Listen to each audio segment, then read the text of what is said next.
관련된 거.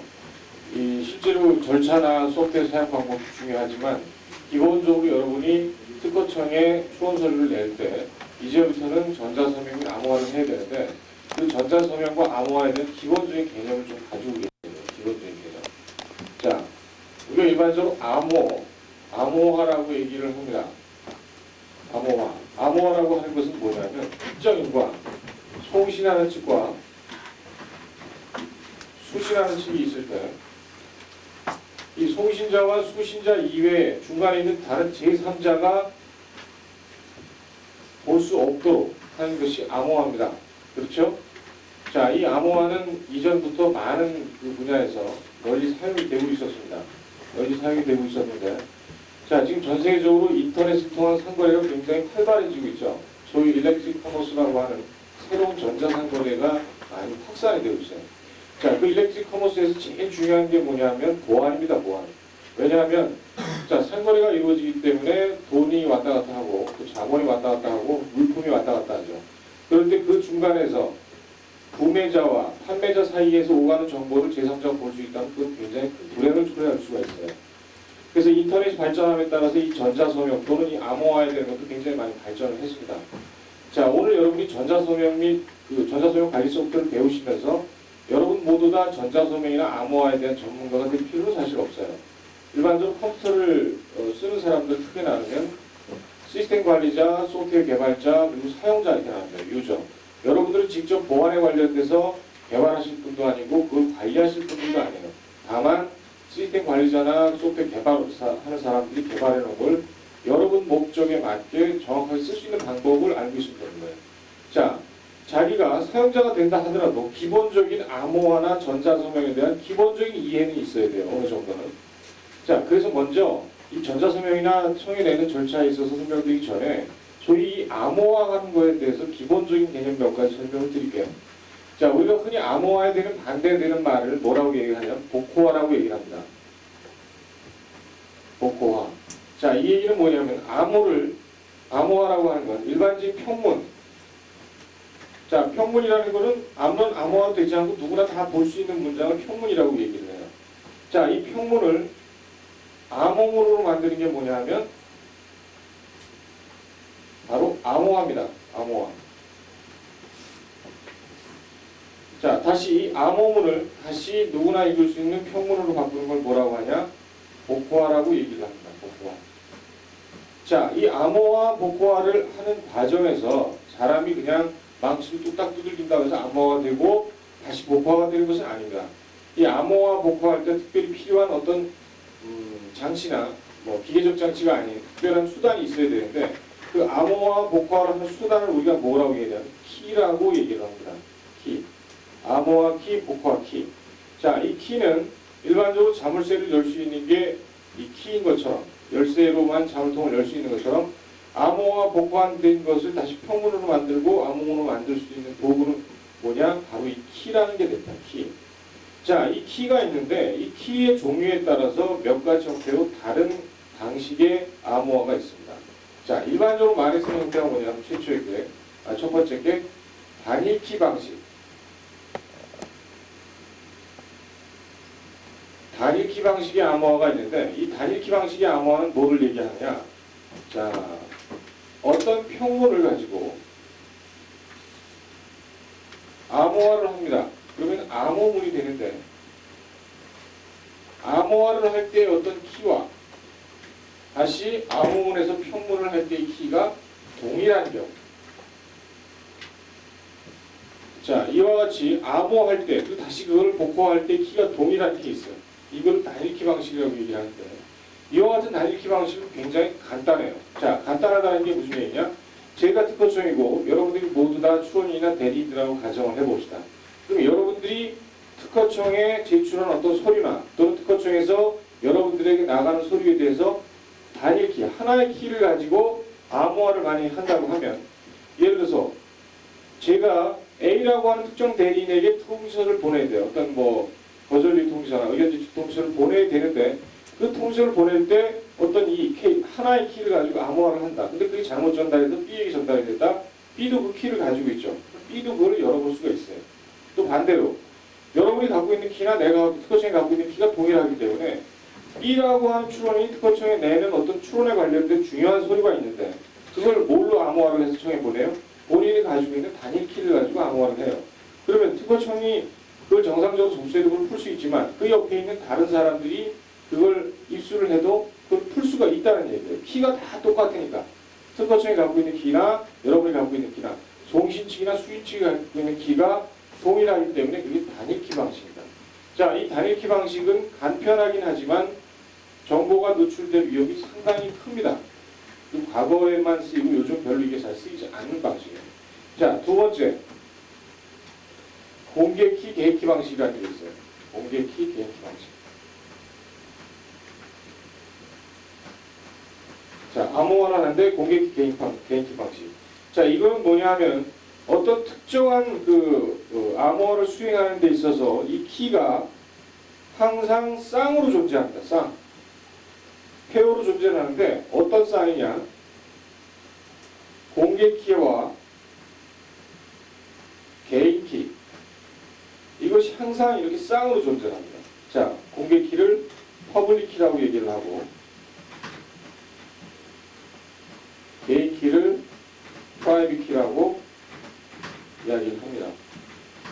공개키와 개인키.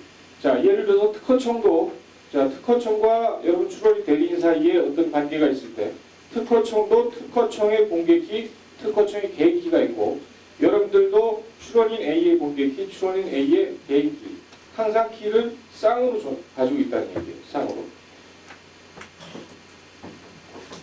자, 이와 같은 공개키, 개인키 방식일 때는 어떤 것이 가능해지느냐면 일반 단일키 방식에 비해서 굉장히 보안이 잘 이루어집니다.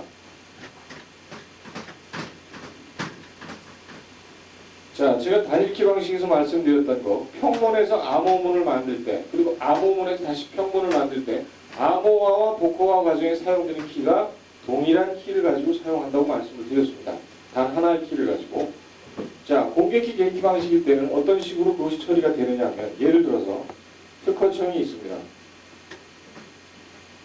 특허청이 있고 여기에 대리인 A가 있습니다. 여기에 출원인 B가 있습니다. 자, 이렇다면 특허청도 특허청의 공개키 그리고 특허청의 개인키를 가지고 있습니다. 대리인 A도 대리인 A의 공개키를 가지고 있고 대리인 A의 개인키를 가지고 있습니다. 출원인 B도 출원인 B의 공개키 그리고 개인키를 가지고 있습니다. 자, 각각 모두 사람들은 이 전자섬유 암호화에 관련해서 두 개의 키를 같이 가지고 있어요. 페어로.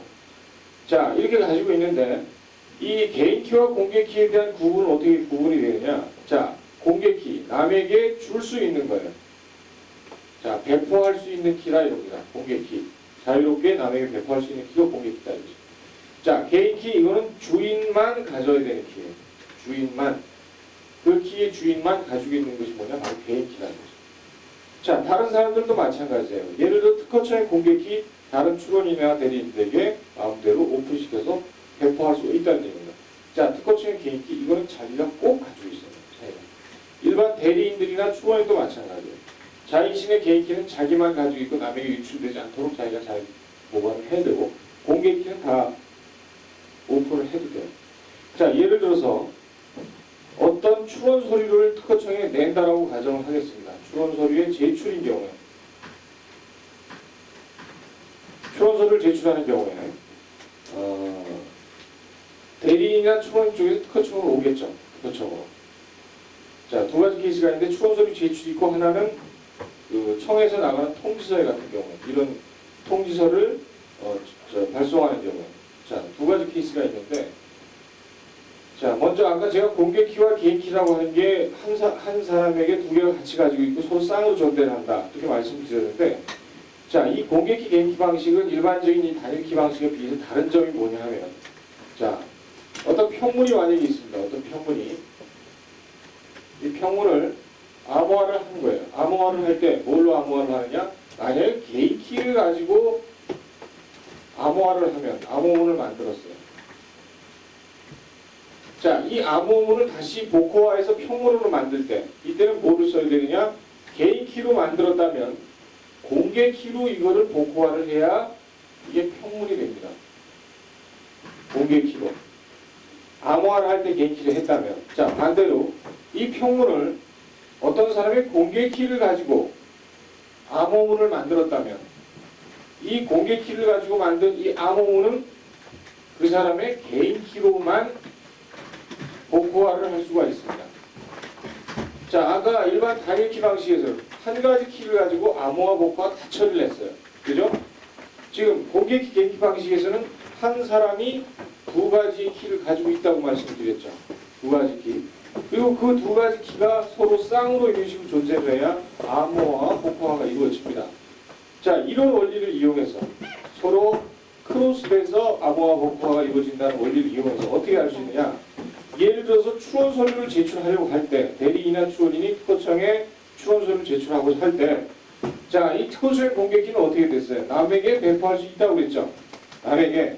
자, 그렇다면 특허청이 이 특허청의 공개키를 추론인이나 대리인들에게 배포를 미리 해준다면 예를 들어서 대리인이 특허청에 서류를 내면서 어떤 전자문서를 내면서 이 전자문서를 뭘로 암호화를 하냐면 특허청의 공개키를 가지고 암호화를 만약에 했어요.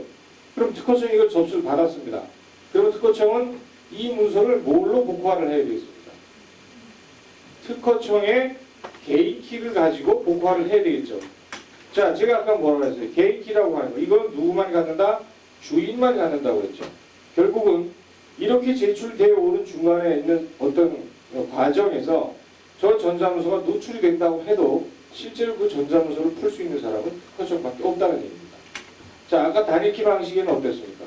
중간에 그게 유실됐을 때, 만약에 노출됐을 때 누구든지 다 풀 수가 있었어요. 그 키를 가진 사람은. 하지만 개인키, 공개키 방식에 있어서는 설령 그게 노출이 됐다고 해도 풀 수 있는 사람은 개인키를 가진 사람밖에 풀 수가 없습니다. 자, 반대로 추론서를 제출하는 게 아니라 청으로부터 통지서를 받는다라고 가정을 해보겠습니다. 자, 대리인 추론인 B가 특허청으로부터 통지서를 받아야 돼요. 아주 중요한 통지서를 받아야 되는데 이 추론인 B의 공개키, 자, 이 공개키는 누구나 다 어떻게 해요? 공개할 수 있다고 했죠. 배포할 수 있다고. 자, 배포의 의미는 특허청에 대해서는 승인 요청을, 등록을 미리 해놓을 수가 있을 겁니다. 추론인 B가 추론인 B의 공개키를 특허청에 등록을 미리 해놓는다라고 하면 특허청에서 이쪽으로 통지서가 나갈 때 뭘로 만들어져요? 특허청에서 할 때 추론인 B의 공개키 이걸 가지고 통지서를 암호화를 해서 보내요. 이쪽에다가.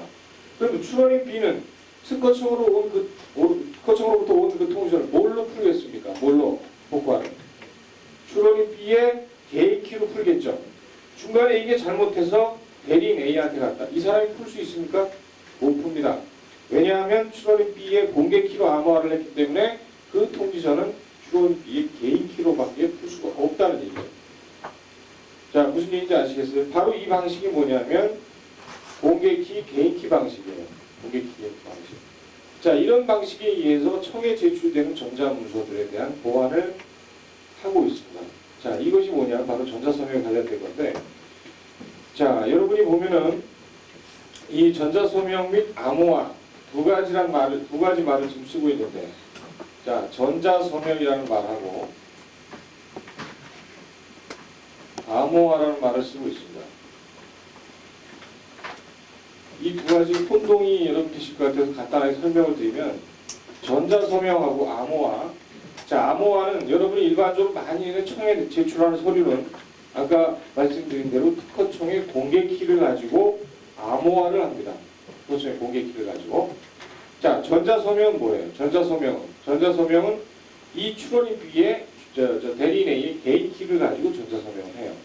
개인키를 가지고. 자, 그 내용을 하나하나 설명을 드리면 실제 절차와 비교해서 어떤 추론이나 대리인이 특허청에 추론을 하기 위해서 아니면 다른 어떤 문서를 제출하기 위해서 일단 평문을 만듭니다. 의장 도면 같은 경우는 그림일 수도 있겠죠. 평문이나 그림을 만들어요. 자, 그리고 그리고 나서 이 평문이나 그림에서 메시지 다이제스트를 뽑아내요. 메시지 다이제스트. 자, 이 메시지 다이제스트는 뭘 얘기하느냐? 예를 들어서 특실 명세서가 500페이지다, 뭐 200페이지다 그러면 그 전체를 다 암호화하려고 하면 자, 암호 만든 게 얼마나 되겠어요? 곱하기 2가 되잖아요. 암호화 한 개 사이즈가 엄청 커져요. 자, 그렇게 할 필요가 있습니까? 그럴 필요는 없죠. 문제는 해당하는 특정한 부위에서 셀렉트를 해서 난수를 발생하는 식으로 셀렉트해서 해당하는 위치만 정확하게 파악할 수 있는 것만 하면 돼요. 그래서 그런 걸 뭐라고 하냐면 해시 함수를 이용해서 메시지 다이제스트를 뽑아낸다라고 합니다. 자, 특정한 지문 채취하는 것처럼 메시지 다이제스트를 뽑아내요. 자, 이 메시지 다이제스트를 뭘로 암호하느냐면 추론인 대리의 개인 키를 가지고 암호합니다. 요게 바로 전자서명 부분이에요. 전자서명. 자, 전자서명이라고 하는 거 문장 중에서 메시지 다이제스트를 뽑아내서 그걸 본인의 추론이나 대리인의 개인 키를 가지고 암호하는 부분이 바로 전자서명이에요. 제가 어제 뭐라 그랬어요? BIB하고 HLZ 만들어서 결합을 하면 뭐가 생긴다 그랬죠? 뭐가 생겨요? 컨테이너 파일, CNT가 생긴다 그랬죠? 그 CNT 파일에다가 전자서명을 이렇게 붙인다 그랬죠? 강대리, 조대리 이런 식으로. 자, 그 전자서명을 붙인다는 얘기가 뭐냐면 바로 이거를 얘기합니다. 메시지 다이제스트를 만들어서 그거를 자신의 개인 키를 가지고 암호화해서 원래의 평문에다가 이게 결국은 CNT가 되겠죠. 여기다가 전자서명을 계속 어태치를 하는 거예요. 대리인이 여럿이면 이게 계속 붙겠죠. 추론인이 공동 추론이 여러 분 마찬가지고. 자, 여기서 전자서명은 추론인 대리인의 개인 키를 가지고 전자서명을 하는 거고 이렇게 만들어진 이 CNT. 자, 어제 CNT에다 전자서명하고 난 뒤에 뭐를 했어요? 전체를 제출용 파일 제작해가지고 zip으로 만들었죠. 자, zip으로 만들면 그 안에서 일어나는 액션이 뭐라고 했습니까? 자, 암호화를 하고 압축을 해서 그걸 zip으로 만들어준다고 했죠. 바로 그 절차가 이 점선 부분에 있는 바로 이겁니다. 점선 부분에 있는 거. 최종적으로 zip을 만들어주는데 여기서 전체적으로 암호화가 일어난다는 얘기예요. 자, 전자서명과 암호화 이게 다르다는 것이 이 부분이 전자서명이고 이 부분이 암호화입니다. 이 부분 아시겠죠? 전자서명과 암호화 서로 좀 다른 개념입니다. 전자서명은 추론이 대리인의 개인 키를 가지고 전자서명이 되는 거고 암호화는 특허청의 공개 키를 가지고 암호화가 됩니다. 자, 이렇게 해서 만들어진 이 zip 파일이 온라인으로 전송이 됐어요. 전송이 되면 특허청에 이렇게 들어올 거 아닙니까? 일단은 특허청에서 이 껍질을 먼저 벗겨야겠죠. 그 껍질을 벗길 때 뭘로 아까 암호를 풀겠습니까? 특허청의 개인 키를 가지고 풀겠죠. 왜냐하면 여기서 특허청의 공개 키를 가지고 암호화가 됐으니까. 자, 특허청의 개인 키를 가지고 이 껍질을 벗기면 뭐가 나와요? 전자서명되어 있는 이 부분하고 원래의 평문 그림 부분 두 부분이 나오게 되겠죠. 자, 이렇게 나오면은 일단 전자서명에 대한 암호화가 되어 있으니까 이 부분을 다시 풀어요. 자, 뭘 풀겠습니까? 여기서 전자서명이 추론인 대리인의 개인 키로 됐으니까 추론인 대리인의 뭘로 풀어요? 공개 키로 전자서명 부분을 풀면 원래 만들어진 메시지 다이제스트가 나오겠죠. 그죠? 자, 이 메시지 다이제스트하고 여기서 이 전체 암호를 푼 일반적인 평문과 그림에서 똑같은 로직에 따라서 해시 함수를 구해서 메시지 다이제스트를 구하면 이것과 이것은 동일해야 되죠. 반드시. 이게 만약에 다르면 이건 달려있다. 도장을 안 찍은 거하고 똑같다는 거죠. 자, 이와 같은 원리로 지금 서면 추론의 인장 난이를 대신합니다. 이게 전자서명과 바로 암호화 부분이에요. 전자서명과 암호화. 자, 이 전자서명과 암호화라고 하는 것이 여러분 지금 설명 처음 들으실 거예요. 아마. 자, 처음 이 전자서명과 암호화에 대해서 설명을 들으시면 굉장히 좀 어렵다는 느낌이 처음에는 받게 될 겁니다. 좀 어렵지 않는가. 자, 여러분들 아까 제가 모두에 말씀드린 것처럼 여러분 모두 전자서명이나 암호화에 대한 어떤 학문적인 대가나 전문가가 될 필요는 없는 거거든요. 다만 이런 원리에 의해서 이루어진다는 것만 어느 정도 개념 파악을 하시고 자, 두 번째 해야 될 게 뭐냐면 절차에 대해서 여러분이 확실히 아시는 거예요. 절차에 대해서. 자, 절차라는 게 뭐냐. 지금 저기서 말씀드린 것처럼 추론인 대리인의 개인 키를 가지고 전자서명을 하고 그게 청에서는 추론인 대리인의 공개 키를 가지고 푼다고 했죠. 그렇죠? 그러려면 특허청에다가 각 대리인이나 추론인의 공개 키를 뭐 등록을 하든지 인증을 받아놓지 않은 절차가 필요하겠죠. 또 한 가지 여기서 암호화를 전체적으로 할 때 특허청의 공개 키를 가지고 암호화를 한다고 했는데 그러면 내가 특허청으로부터 공개 키를 수령해서 어떤 식으로 해놔야 될 거 아니에요. 준비를. 그러니까 이런 일련의 절차, 어떤 신청서를 내서 어떤 파일을 받아다가 그 다음에 어떻게 등록을 해서 실제 이 전자서명을 하는가 하는 그 절차에 대해서는 여러분들이 확실하게 알고 계셔야 돼요. 확실하게. 자, 설명드린 거. 여러분들이 서울 올라가시면 이거 꼭 알고 가셔야 돼요. 자, 서지사항 부분. 서지사항을 킵스를 가지고 만들면 자, 어떤 파일이 나온다고요? BIB가 나오죠. 그 다음에 요약서, 명세서 도면, 그리고 의장 도면을 전자문서 작성 소프트웨어를 가지고 만들면 뭐가 나옵니까? 뭐뭐점 HLT가 나온다고 했죠. 자, 이 HLT를 SGML 변환하면 뭐가 나와요? HLG가 나오죠.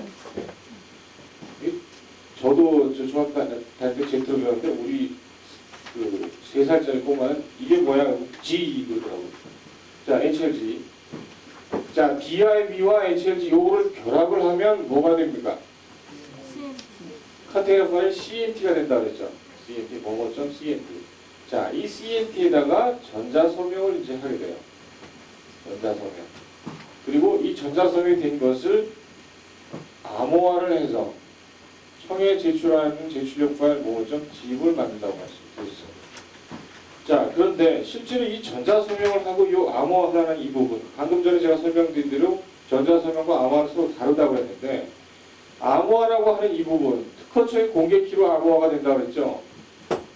이건 여러분들이 직접 신경을 안 써도 돼요. 실제로 느끼지 못하는 것이 그냥 제작 누르면 여기서 암호화하고 압축하고 해서 zip 파일을 만들어주니까 이게 암호화가 되는 건지 안 되는 건지 여러분이 실제로 소프트웨어 사용하면서는 느끼지 못해요. 하지만 이 전자서명이라고 하는 것은 경우가 다르거든요. 전자서명은 암호화는 자동적으로 이루어지는 거고 전자서명 도장을 찍을까 말까를 결정해야 되는 부분이에요. 전자서명이라고 하는 부분은. 자, 이 전자서명을 하는 것은 실제로 킵스에서 이루어집니다. 킵스에서 전자서명을 하게 돼요. 어제 이제 그 메뉴에서 작업 선택에서 보면은 이 작업 선택 BIB와 HLG에서 결합을 하는 게 뭐냐면 그 전자문서 결합이에요. 전자문서 결합. 자, 전자문서 결합을 하고 난 뒤에 뭐를 하냐? 이 전자서명을 하고 그 다음에 최종적으로 제출용 파일 제작을 이렇게 하게 되는데 실제 이 전자서명을 하는 건 킵스에서 이루어지지만 이 킵스에서 이것들이 이루어지려면 배경이 되는 게 뭐냐면 제가 어제 소프트웨어 5가지 설명드리면서 뭘 말씀드렸습니까? 전자서명 관리 소프트웨어라는 거 말씀드렸죠. 이 전자서명 관리 소프트웨어를 이용해서 관련된 키 파일을 다 등록을 해줘야 돼요. 자, 어떤 파일들이냐? 아까 말씀드린 뭐 특허청의 공개키 본인의 PC 등록을 해놔야 거기서 암호화가 되겠죠. 그죠? 그리고 추라인 대리인의 개인키 그 등록을 해놔야 여기서 전자서명이 되겠죠. 이런 일련의 절차들을 이 소프트웨어, 전자서명 관리 소프트웨어에서 이미 등록을 다 해놔야 이게 가능하다는 얘기예요. 그래요. 자, 일단은 제가 먼저 킵스 쪽에서 이 내용을 먼저 보여드리고 실제 전자서명 등록하는 절차에 대해 설명을 드릴게요.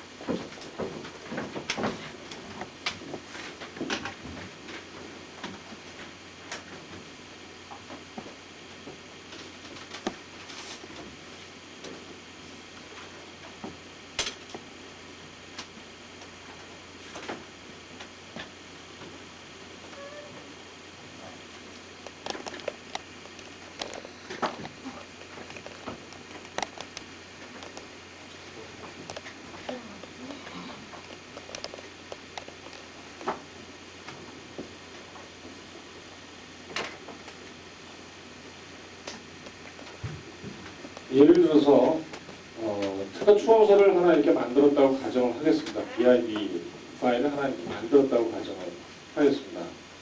그리고 어제 배우신 전자문서 작성 소프트웨어, 그 요약서 명세 도면 작성할 수 있는 그 전자문서 작성 소프트웨어를 이용해서 특허의 요약서 명세 도면을 한번 만들었다고 가정을 하겠습니다. 자, 그럼 지금 이 단계는 뭐냐면 BIB 만들고, 저 화면에 보시는 것처럼 BIB 만들고 요약서 명세 도면은 HLT 상태까지 만들어진 상태예요. 자, 그럼 뭘 해야 됩니까? 이 전자문서 작성 소프트에서 미리 SML 변환을 먼저 해야 돼요. 지금 현재는 킵스에서 SML 변환 작업을 해주는데 내년부터는 이 에디터에서 명세 작성하신 에디터에서 SML 변환 작업을 한 HL 제시 킵스로 갑니다. 자, SML 변환을 눌러주면 저장한 파일명이 나타나고 변환을 전체적으로 다 합니다. 오류 체크 물론 하고 이 SM을 변환하는 과정에서 명세서나 이 내부에 오류가 있으면 변환 자체가 안 됩니다. 그러니까 완전히 변환하게 되면 SM을 변환하고 최종본이 같이 생성이 돼요. 어제 제가 파일 포맷한테 설명을 드렸죠. 최종본 FIM 파일이 생성이 됩니다. 자, 지금 이 상태는 어느 상태냐? BIB 아까 만들었고 HLZ까지 지금 만들어 놓은 상태입니다. 자, 이걸 결합을 해야 되겠죠. 두 가지를. 자, 작업 선택 밑에 가면 전자문서 작성 소프트웨어, 전자문서 결합, 전자서명, 제작, 최종 공보, 온라인 접수 이렇게 있는데 전자문서 작성 소프트웨어는 여러분 지금 현재는 킵스에 아량글 콜하는 기능이 있죠. 단순히 외부 소프트웨어를 불러주는 기능입니다. 이거 이따가 해보지 마세요. 아직 교육부 버전이라 연결이 안 되어 있습니다. 맨 밑에 있는 온라인 접속도 마찬가지 접속만 시켜주지 특별한 킵스의 본래적 기능이 아닙니다. 단순히 프로그램 콜하는 기능이고 자, 이 최종본 보고는 나중에 최종적으로 삭제될 거니까 여러분 신경 쓰지 마시고 자, 중요한 건 뭐냐면 이 세 가지거든요. 전자문서 결합, 전자서명, 제작. 자, 전자문서 결합이라는 게 뭐냐? 아까 말씀드린 대로 BIB와 HLZ를 결합해서 하나의 CNT 파일을 만드는 것이 바로 전자문서 결합입니다. 자, 전자서명. 그렇게 결합이 돼서 만들어진 CNT 파일에다가 전자서명을 하나하나 해나가는 것이 바로 전자서명. 자, 제작이라는 것은 그런 CNT 파일들을 모아서 특허청에 제출할 수 있는 제출용 파일인 뭐뭐쯤 집을 만드는 것이 바로 제작입니다. 자, 전자문서 결합을 먼저 한번 해보겠습니다. 방금 전에 제가 만든 BIB와 HLZ를 자, 서지상 파일 BIB 있죠? 전자문서 파일 HLZ를 찾아보겠습니다. paper.hlz 자, 됐죠? CNT 파일 만들고 결합 누르면 일단 서지상 부분에 대해서 내부적으로 SML 변환을 다 합니다. 자, 이건 여러분 눈에 직접 안 보이죠? 자, 정상 종료됐습니다. 하면서 전자서명이 enable 돼요. disable 돼 있다가 enable 된다 했죠? 자, 전자서명 눌러주면 방금 전에 만들어진 CNT 파일. 자, 좌측에 보면 이렇게 홍길동 서명 정보가 있고 여기 이건 대리인으로 되어 있죠. 부로 시작하니까 대리인 코드죠. 왜냐하면 대리인 출하면 대리인 도장 직전에 전자서명도 마찬가지예요. 예전에 교육받을 때 어떤 사람이 이거 전자문서 이용 신청을 모든 출원을 다 해야 되느냐? 자, 여러분 사무소에 오는 또는 그런 대리인 사무소에 오는 사람의 경우에 대리인만 하고 있으면 돼요. 대리인만. 마치 지금 여러분 도장을 대리인 사무소 도장을 찍으려면 어떻게 합니까? 새로 도장집에 가서 도장 타온다고 바로 찍을 수 있는 게 아니죠. 등록을 해야 그 다음부터 찍을 수 있는 거 아니에요. 야, 이 전자문서 이용 신청도 마찬가지예요. 자, 예를 들어서 이 대리인 선택하고 서명을 누르면 뭐가 나오냐면 암호 입력 해가지고 나와요. 암호 입력. 자, 이 암호 입력이라는 건 뭐냐면 제가 어제 전자서명 말씀드릴 때 전자서명 암호라는 게 있다고 말씀을 드렸는데 이 전자서명 암호라는 건 뭐냐면 이 전자서명 관리 소프트웨어를 등록해서 하면 그게 단순히 디렉토리와 파일 생성되는 걸로 끝납니다. 그리고 그걸 복사함으로 해서 깔리지 않은 다른 PC에도 복사를 할 수가 있거든요. 자, 이 암호는 전자서명을 하는 최종적인 암호입니다. TEST라고 입력하고 이 교육할 때만 나중에 실제 상황에서 사용될 때 여러분이 마음대로 바꿀 수가 있는데 교육할 때는 테스트로 고정이 돼 있어요. 확인하고 누르면 이쪽으로 이렇게 가요. 이게 전자서명이 된 거예요. 자, 지금 전자서명 홍길동 1998 빵빵빵빵 364는 전자서명이 됐죠? 됐는데 요 홍길동 사실 명칭은 의미가 없기 때문에 여기에 대리 코드가 다르죠. 빵빵빵빵 이걸 누르고 서명을 누르면 오류가 뭐라고 나타나냐면 전자서명용 키 파일이 존재하지 않습니다. 이렇게 나옵니다. 자, 이 얘기는 뭐냐면 킵스에서 이렇게 전자서명을 하고자 할 때 이 00001이라고 하는 이 대리인에 대한 키 파일이 여기에 등록이 안 돼 있다는 얘기예요. 그렇기 때문에 이 메시지가 납니다. 그렇기 때문에 자, 그러니까 여러분들이 킵스를 실행해서 실제 전자서명은 킵스에 되지만 그 전자서명에 필요한 키 파일들은 뭘 가지고 등록을 해줘야 된다. 아까 설명드린 대로 전자서명 관리 소프트웨어를 가지고 등록을 해주셔야 된다는 얘기예요. 전자서명 관리 소프트웨어. 자, 이걸 닫고 나와서 최종적으로 제작을 누르면 자, 여기 온라인 FT가 있죠. 요거는 뭐냐면 온라인 하면 선택된 파일들 전체를 하나의 파일로 만들어주고 FT로 하면 1.43 맥으로 나눠줍니다. 자, F3를 선택하면 FD 플로피 디스크 제출서가 나오고 이걸 누르면 자동 출력이 돼요. 자, 서류 추가, 서류 삭제라는 게 뭐냐면 방금 전에 그렇게 전자 서명한 거 제가 뭐라 했어요? 내년부터는 여러 건을 한 묶음으로 만들어서 낼 수 있다고 그랬죠. 플로피 같은데. 그럴 때 여러 건이라는 게 뭐야? CNT, 서류 추가, 그것도 CNT. 이런 식으로 묶어서 이걸 묶어서 하나의 zip 파일로 만들어줄 수 있다는 겁니다. 자, 그런데 이렇게 해놓고 제작을 하다 보면 오류가 이렇게 나요. 왜 오류가 나느냐? 자, 특허 2.cmp 이거는 아까 전자 설명을 안 했어요. 자, 전자 설명을 안 한 zip 파일을 zip으로 묶으려고 하면 중간에 오류를 적어줍니다. 아시겠죠? 자, 지금 보신 이런 일련의 작업들이 키즈 킵스에서 결합하고 전자 서명하고 제작을 하는 그런 파일들이에요. 자, 이런 것들을 수행을 여러분들이 하시려면 지금 아까 보신 홍길동이라고 하는 0001이라고 하는 그 대리인의 경우에는 전자 서명이 안 됐어요. 등록이 안 돼 있으니까. 자, 그 등록을 한 절차가 어떻게 되느냐?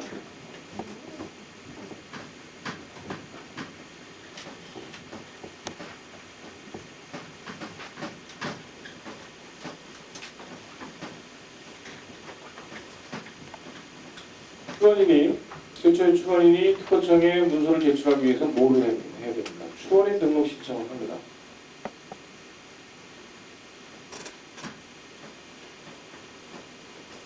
특허청에 출원인 등록 신청서를 내면 특허청에서 뭘 줍니까?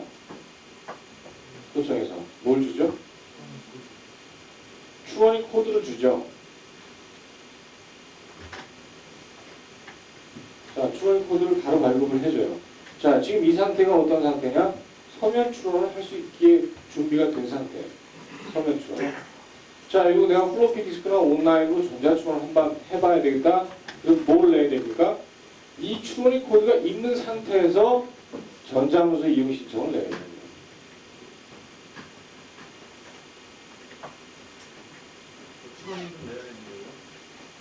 출원인이 본인이 직접 하겠다면 내야죠. 대리사무소를 통해서 할 경우에는 코드만 받으면 끝이겠죠. 도장을 찍는 건 대리니까.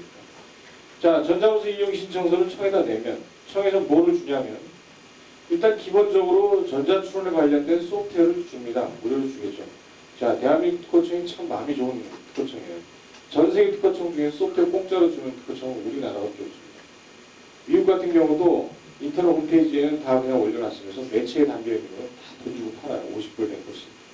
우리는 나중에 공짜로 줄 겁니다. 자, 소프트웨어를 주고 나서, 자, 이 소프트웨어를 주는 거는 도구를 주기 위해서 제공을 하는 거고, 그 다음 절차는 뭐냐면, 자, 전자문서를 이용한다는 얘기는 뭐냐면, 전자서명 및 암호화를 해야 된다는 얘기거든요. 그 매체가 플로피건 아니면 온라인이건 간에. 그렇죠? 자, 전자서명 해야 되기 때문에, 제가 아까 뭐라고 했어요? 전자서명을 하고 암호화를 할 때 특허청이 내는 문서는 뭘로 암호화를 합니까? 특허청의 공개 키를 가지고 암호화를 해요. 그거 받아가야 될 거 아니에요. 특허청의 공개 키. 그죠? 특허청의 공개 키 파일을 제공을 해줍니다. 자, 특허청 공개 키가 파일 이름이 뭐냐면 KIPO 소문자로 쓸게요. 특허청 공개 키가 key.pac라고 하는 파일을 같이 줄 겁니다. 자, 이 소프트웨어 아마 소프트웨어 양이 많으니까 CD롬에 담아줄 거예요. 자, 이 공개키 플로피에 독립적으로 드리거나 아니면 CD롬에 같이 포함될지 모르지만 하여튼 별도로 key.pac이라는 파일을 여러분들에게 드립니다. 자, 이 key.pac이라는 파일을 받아왔어요. 특허청에 전자문서 이용 신청을 하고 팩 파일을 받아왔다 이겁니다. 그러면 출원인 쪽에서 이제 해줘야 될 게 대리사무소에서 해줘야 될 절차가 뭐냐? 자, 이 전자서명 관리 소프트웨어를 이용을 해서 전자서명 관리 소프트웨어를 이용해서 자, 첫 번째 절차는 뭐냐면 이 특허청에 공개 키를 자신의 PC에 등록을 먼저 해줘야 돼요. 등록을 어떤 파일을 등록하겠어요? 방금 받아온 key.pac이라는 파일을 등록을 먼저 해줘야 돼요. 등록을. 자, 두 번째 절차는 뭐냐? 자, 특허청에다가 뭐를 또 내야 되겠습니까? 자신이 전자서명할 때는 뭘로 한다고 했죠? 출원인 대리인의 개인 키를 가지고 전자서명한다고 했죠. 그럼 청에서 그걸 풀으려면 뭐가 있어야 돼요? 출원인 대리인의 공개 키가 있어야 되겠죠. 그거를 갖다 내야 될 거예요. 그죠? 그렇기 때문에 무슨 절차를 해야 되냐면 전자서명 키를 생성을 스스로 해야 돼요. 키 생성. 자, 생성을 해서 청에다가 자신의 공개 키를 갖다가 제출해서 승인 요청을 해야 되겠죠. 공개 키 승인 요청. 그러면 이 생성을 하면 뭐가 생기냐면, 자, 무슨 대리인 코드 점 PUB라고 하는 파일이 생깁니다. 자, 센스가 있으신 분들은 아실 거예요. 퍼블릭의 약자죠. PUB. 자, 공개 키 이 파일이 생성이 돼요. 자, 그러고 나면 이걸 다시 어떻게 합니까? 특허청에다가 인증 요청을 해야 돼요. 왜냐? 뭐 인증 요청 경우 등록 이런 경우인데 자신이 전자서명한 거 나중에 청에서 받아서 확인할 때 이거 쓰십시오 하고 청에다 인증 요청을 해야 된다 이겁니다. 자, 그러면 내부에서 특허청의 CA라고 하는 Certificate Authority라고 하는 별도의 서버에서 이 CA 서버에서 인증을 다 마친 다음에 자, 인증 끝났으니까 당신의 PC에 가서 등록하십시오라고 다시 한번 또 파일을 주는데 그 파일이 뭐냐 하면은 주로님 대리 코드.tek 파일을 줘요. 이게 최종적으로 줘요. 인증을 거친 파일을. 자, 이 파일을 가지고 오면 역시 전자서명 관리 소프트웨어를 이용해서 이 키를 또 등록을 해줘야 돼요. 여기서. 자, 이 등록을 마친 이 상태가 어떤 상태가 되느냐. 방금 전에 보신 대로 킵스에서 전자서명을 할 수 있는 단계. 이 일련의 절차를 거치지 않으면 방금 전에 보신 저 빵빵빵 일자리 홍길동 있죠? 그 경우처럼 전자서명할 때 키 파일이 없습니다 하고 이렇게 나온다 이겁니다. 키 파일이. 자, 이 이전에 전자서명에 관련돼서 뭐 암호화할 때 뭐 암호화가 복구한 것도 없고 개인키 공개키가 어떻다 그런 복잡한 얘기 기억을 잘 못하시는 분들도 요거만큼은 확실하게 기억을 하셔야 돼요. 요거만큼은. 왜냐? 자, 원리를 몰라도 일단 이름 처리하실 수 있어야 될 거 아니에요. 그렇죠? 자, 여기서 여러분들이 꼭 잊어버리지 말고 기억해야 될 거는 딱 두 가지만 기억하시면 돼요. 첫 번째. 자, 파일에 대한 겁니다. 파일. 청과 어떤 파일을 주고받아야 되죠. 등록을 하기 위해서. 자, 전자문서 이용 신청할 때 최초로 받는 파일이 뭐다? 키포.팩이다. 특허청이 주는 게 키포.팩인데 그걸 가지고 와서 등록을 하고 나서 자신의 PC에서 생성시켜야 할 파일은 뭐다? 개별적인 대리인 추월 코드.pub다. 그리고 청에다가 이거를 내서 인증 요청을 받아야 된다. 자, 인증 요청을 하면 청에서 다시 인증이 끝난 뒤에 청에서 주는 파일은 뭐다? 추원인 대리인 코드.팩이다 이겁니다. 자, 팩, pub. 요 세 개의 파일에 대한 기억을 확실히 하셔야 되고, 자, 두 번째 또 뭘 기억을 하셔야 되냐면 자신의 PC에서 이쪽이 여러분 대리인이나 추원인 쪽인데 해줘야 되는 일이 등록이 두 번 있어요. 등록이. 첫 번째는 특허청의 공개키 등록을 해야죠. 그래야 특허청의 공개키를 가지고 암호화해서 보낼 거 아닙니까?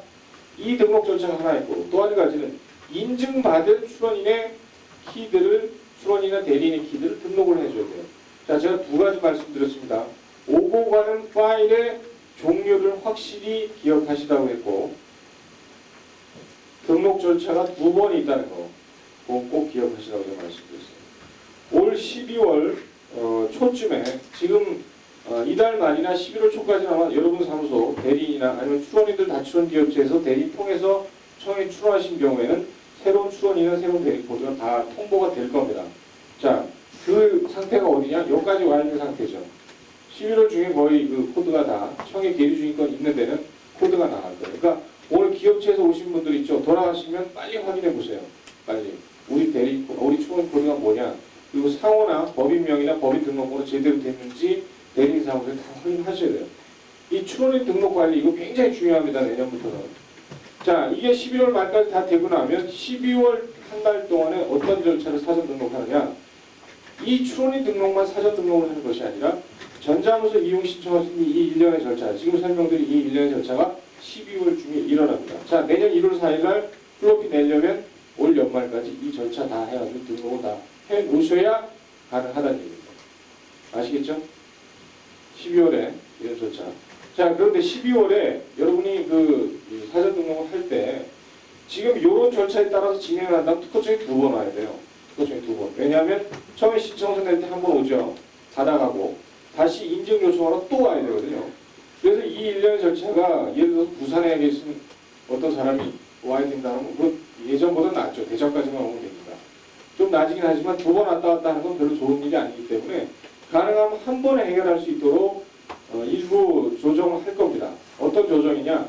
처음에 신청서 내려올 때는 본인이 직접 오셔야 되고, 뭐 대리인이 시킬 수도 있지만 한 번 와야 되고, 파일을 받아가서 여기서 등록하고 생성하는 걸 그 플로피 디스크에서 작동하도록 요를 청 앞에 등록실 앞에 어떤 PC를 설치해서 부스를 설치하는 본인이 직접 들어가서 해가지고 오면은 바로 인증 요청해서 바로 다 받아갈 수 있도록 한 번만 와서 해결할 수 있도록 지금 방안을 마련하고 있습니다.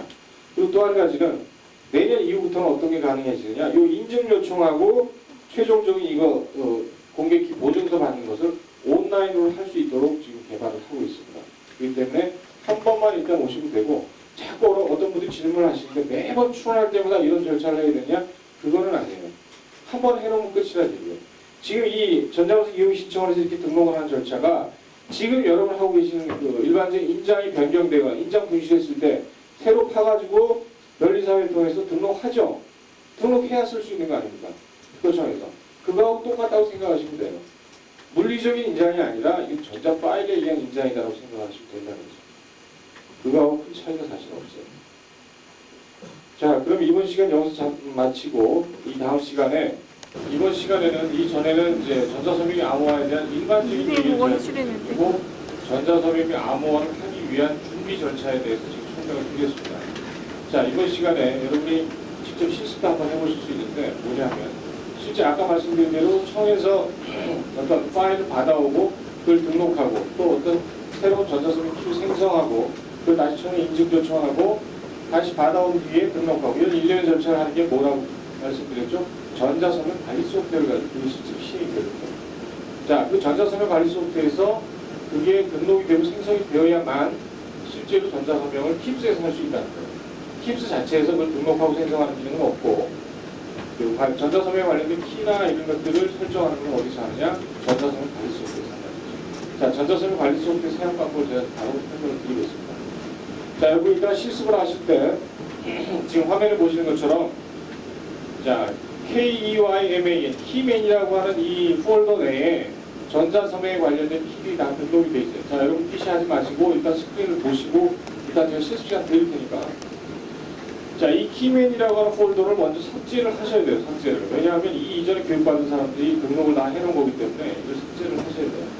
자, 삭제를 하시는데 삭제를 하게 되면 이 PC에서 전자섬유에 관련된 키가 다 없어져요. 아까 보신 그 킵스에서 전자섬유 할 때 키 파일이 존재하지 않습니다 하는 메시지가 그렇게 나온다는 거죠. 자,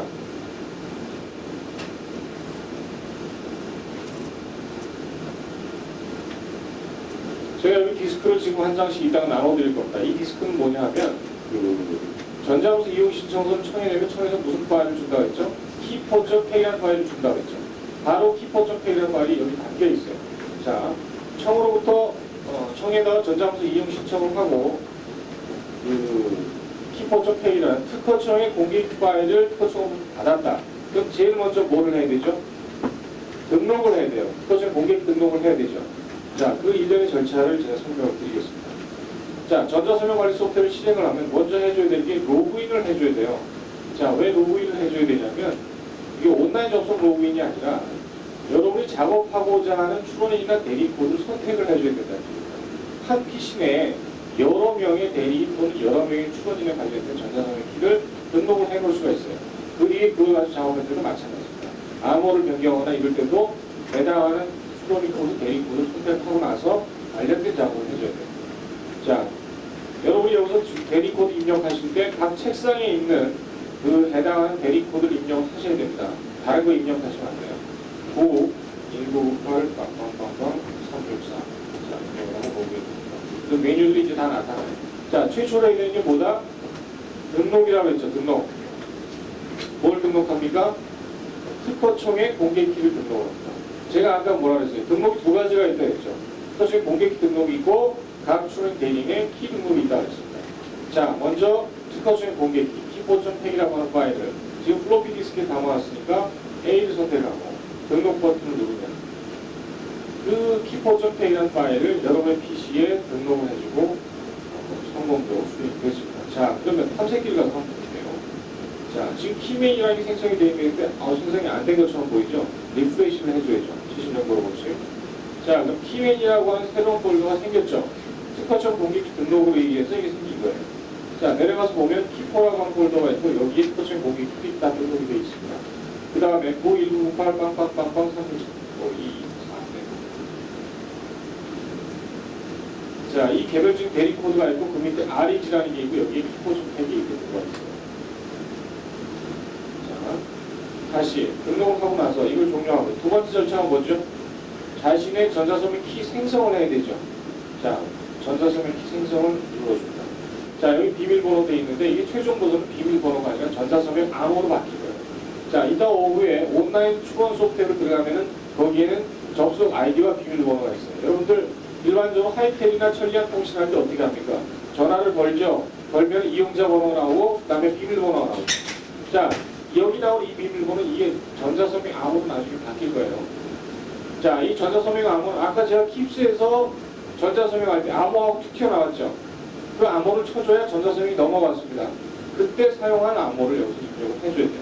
자기가 생성한 당시에. 자, 아까 테스트라고 했죠. TEST. 다시 확인해 주시고 확인을 누르면 그때부터 내부에서 자신의 전자서명 키를 생성을 합니다. 이건 좀 시간이 좀 걸려요. 자, 이 전자서명 생성을 하면서 뭐가 생긴다고 했죠? 추론인 대리 코드점 PUB라는 게 생긴다 했죠. 퍼블릭 키가. 이걸로. 자, 끝났습니다. 자, 한번 가서 확인해 볼게요. 이렇게. 자, 아까 REG에 뭐만 있었습니까? 키포점 팩파일 하나만 있었죠. 그런데 뭐가 생겼어요? 361.pub 생겼죠? 이 파일을 특허청에다가 제출을 하면 되는 거예요. 빨간 뭐 인증 요청을 하기 위해서. 지금 비디오 자, 인증 요청을 특허청에 하게 되면 자, 인증 요청을 냈다라고 가정하겠습니다. 냈어요. 그럼 청에서 인증을 다 거친 뒤에 뭘 준다 그랬죠? 이 개별적인 코드점 팩 파일을 다시 준다 그랬어요. 그 팩 파일 역시 이 블록 있습니다. 자, 여러분 지금 교육을 하는 가정 때문에 조금만 지금 와서 내부 자수가 하는 것이 아니라 이게 냈다라고 가정하는 거예요. 나중에 칠판할 때 칠판 그러고 나서 그 성으로부터 인증된 점 파일을 받았다라고 하고 자, 이번에는 뭐를 해줘야 되죠? 똑같이 갖고 칠판 이쪽으로 처음부터 그렇게 받은 인증받은 키를 또 등록을 해줘야 되죠. 그 등록을. 자, 등록에 갑니다. 등록에 가서 이번에는 특허청의 공개키 등록이 아니고 추론인 대리인의 키 등록을 선택을 해주고 위치가 어디입니까? A 드라이브에 있죠. 등록을 눌러주면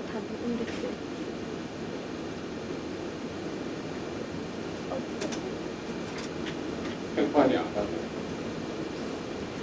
잠깐 카트, 장선생 카트. 특허청의 공개키뿐만 아니라 공개키는 아까 등록을 했고 이번에는 청으로부터 받은 추론인 대리인의 키를 등록을 해야 돼요. 자, A 드라이브에 있으니까 A 드라이브 등록하고 등록을 눌러주면 청으로 받은 추론 코드점 팩파일이라고 하는 걸 등록을 해줍니다. 자, 지금 성공적 수행이 됐어요. 자, 지금 이 상태가 어느 상태냐? 아까 제가 설명드린 일련의 절차에서 모든 전자서명을 할 수 있는 것들이 설정이 되어 있는 상태입니다. 설정이 되어 있는 상태. 자, 이렇게 해서 전자서명 관리 소프트웨어를 이용해서 이렇게 등록을 해야만이 실제로 킵스에서 전자서명을 할 수 있다는 얘기예요. 실제로. 자, 탐색기를 가지고 도대체 어떤 것들이 설정이 되어 있는지 한번 볼게요. 자, 키맨이라고 하는 게 여기.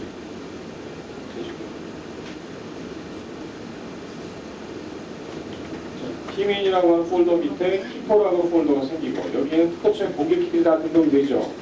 자, 그 뒤에 개별적인 추원이나 대리 코드 밑에 REG라는 폴더와 유저라는 폴더가 생기는데 REG라는 폴더에 개별적인 그 추론이나 대리인의 공개키들, 팩파일 다 들어가고 유저 쪽에 또다시 유저에 관련된 공개키들 다 들어갑니다. 자, 이것이 5, 여기 5개의 파일이죠. 4, 544 이렇게 개별적인 파일들이 모두 등록되어 있는 상태여야만이 실제 킵스의 전자서명이 가능하다는 얘기입니다. 자, 이 전자서명 관리 소프트웨어가 해주는 역할은 지금 보신 것과 같이 키 파일을 등록하고 또 청에다가 제출할 것을 생성하고 하는 일련의 관리 작업만 해주는 거예요. 실제 전자서명 암호는 어디서 된다? 전부 킵스에 된다. 전자출력 소프트웨어에 있어서의 대장은 킵스입니다. 킵스.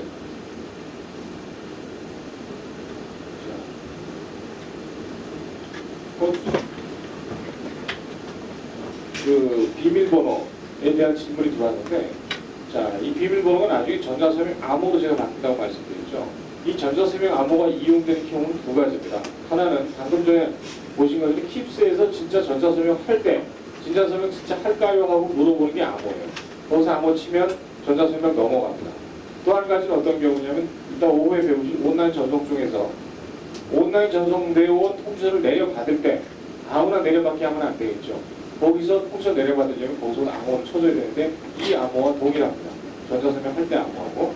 자, 그 두 가지를 쓰시는데 여러분 주의를 하실 게 하나 있는 게 뭐냐면, 자, 이 그 암호와 전자서명에 관련된 이 소프트웨어를 우리가 개발하면서 개발 방향이 두 가지가 있거든요. 하나는 지금 보신 것처럼 이건 소프트웨어적인 처리하는 방법이 있고, 하나는 하드웨어적으로 처리하는 방법이 있어요. 쉽게 얘기하면 여러분 은행에 가면 은행원들이 어떻게 해요? 자기 어떤 보안 카드 리더 긁어야 작동이 되죠. 그런 방법이 하드웨어적인 방법이고, 지금 여기 보신 건 등록이나 생성 절차를 거쳐서 등록만 해주면 컴퓨터에 폴더와 파일이 생기면서 그냥 다 이용할 수 있는 경우가 소프트웨어적인 방식이에요. 자, 저희가 처음 개발할 때 이 보안에 관련된 모드는 안기보하고 협의를 했습니다. 그쪽 입장은 뭐냐면 하드웨어적인 걸 해라. 자, 그 얘기는 뭐냐면 여러분 사무소나 일반 출근인들이 카드 리더나 아니면 다른 어떤 하드웨어 카드를 꽂아야 된다는 얘기가 되는데, 자, 지금 이 제도가 특허, 실용, 의장, 상표 어떻게 보면 일반 국민들이 다 할 수 있는 거여야 되는데, 청에다가 전자함수 이용할 때마다 별도의 뭐 VJ 카드나 이런 것처럼 별도의 인터페이스 카드를 꽂아야 된다. 이게 굉장히 큰 부담이 되거든요. 뭐 대형 큰 사무실 같은데 그 하드웨어 비용이 굉장히 비용이 적지 않다. 그래서 저희가 소프트웨어적으로 하겠다고 관철을 했습니다. 하지만 어떤 문제가 남느냐면 소프트웨어 방식이기 때문에 여러분들이 관리하기는 굉장히 편해졌어요. 등록, 생성 이런 일련의 절차만 하면 되니까. 그런데 무슨 문제가 있냐? 만약에 이 전자서명이나 암호화에 관련된 키가 뭐 제3자에 의해서 뭐 여러분들이 관리를 잘 하신다는 문제는 없겠지만 관리하는 그 도난이나 분실이 됐다? 그 사람이 가져가서 그 갖고 폭이나 취하 얼마든지 할 수 있습니다. 자, 그 도난이나 이런 위험을 방지하기 위해서 우리가 넣은 게 뭐냐? 바로 전자서명 암호거든요. 자, 어떤 사무소나 어떤 추원인 쪽에 이런 PC가 있습니다. 자, PC가 있는데 이 PC에다가 이 전자서명 관리 소프트웨어를 이용해서 키를 등록을 해놨어요, 다. 자, 키를 등록을 하면 이 하드웨어에 뭐가 깔려 있습니다. C 루트에 키 메인이라고 하는 폴더가 있고, 이 밑에 개별적인 코드가 나오고, 또 키포라고 하는 폴더가 나오고, 여기에 여러 가지 파일들, 그런 공개키나 관련된 파일들이 이게 존재를 한다는 얘기예요. 자, 이 사이즈가 전체에 따져서 한 20-30kg가 안 됩니다. 20-30kb가 안 돼요. 그러니까 어떤 사람이 마음 먹고 가져가려면 이 관련된 파일이나 폴더를 그대로 들고 와서 자신의 PC에 갖다 따라오면 전자서명을 할 수 있다는 얘기예요. 자, 그런데 자, 이 폴더만 만약에 금지를 했다. 근데 요거 이외에 뭐가 있냐? 암호가 또 있다 그랬죠. 암호가 또 있다 그랬어요. 자, 이 암호는 뭐냐면 전자서명 아까 킵스에서 보신 거에서 보면 이와 같은 형태로 나와요. 자, 이쪽에 대리인이나 추론 리스트가 나오고 여기서 전자서명 하겠다라고 딱 누르면 이제 툭 튀어나오는 게 암호가 뭡니까 하고 물어본다는 얘기죠. 암호가. 이때 암호를 정확하게 입력을 안 하면 설령 이 파일들이나 폴더들이 이 PC에 있다고 해도 이게 작동이 안 돼요. 전자서명이 안 된다는 얘기예요. 그러니까 추론이나 대리인 사무소에서 전자서명과 관련된 것들을 지키는 마지막 수단이 뭐냐면 이 암호예요. 그런데 한 가지 주의하실 게 뭐냐면 이 전자서명용 암호는 여러분이 특허청에 등록하는 게 아닙니다. 이거는 특허청에. 자, 이 암호라고 하는 건 이 PC에서 이렇게 등록되어 있는 파일들이 있는데 이 파일들이 실제 전자서명 쪽으로 가려고 할 때 그 단계에서 체크하는 암호일 뿐이에요. 그 단계에서. 처음에 이 키맨이라고 하는 디렉토리에 여러 개의 키들을 등록하고 할 때는 특허청하고 인증도 하고 막 그렇죠. 하지만 이렇게 한번 이렇게 등록이 되고 난 뒤에는 이 파일을 가지고 전자서명 할 거냐 안 할 거냐 그 판단하는 거는 이 암호가 맞느냐 아니냐를 가지고 판단하거든요.